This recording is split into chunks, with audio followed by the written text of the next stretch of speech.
Только за эту неделю в Сыктывкарский травмпункт обратились больше полусотни горожан. Зачастую кровососов на себе пациенты привозили из южных районов Коми. В перевязочной членистоногих извлекают и отправляют в лабораторию.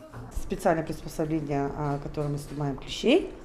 Это делается примерно так. Мы заводим под клеща, если так вот, и крутящими движениями его выкручиваем. Не больно это? Это не больно совершенно. И складываем его в баночку обязательно.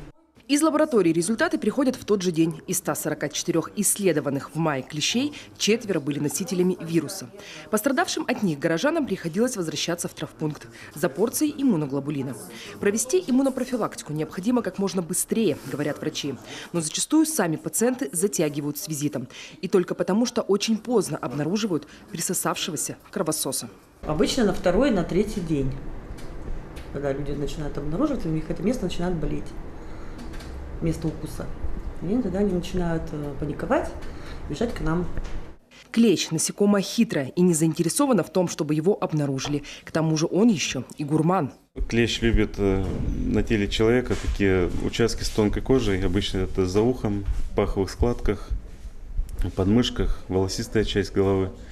Но может присосаться и по большому счету в любом участке, где попал и где начал свое присасывание. Но излюбленные места – это, конечно, тонкая кожа.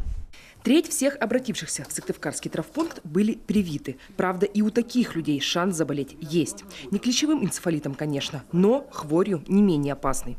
Это так называемая болезнь Лайма или боррелиоз. В этом году в лаборатории уже у 3 насекомых нашли возбудитель клещевого боррелиоза. По информации инфекционных врачей, пока не госпитализирован ни один житель Республики Коми с клещевым энцефалитом или болезнью Лайма. Обычно такие пациенты в инфекционную больницу попадают надолго. Лечение очень специфично, но результат всегда положительный. Виктория Палкина, Олег Костромин, телеканал Юрган, Сыктывкар.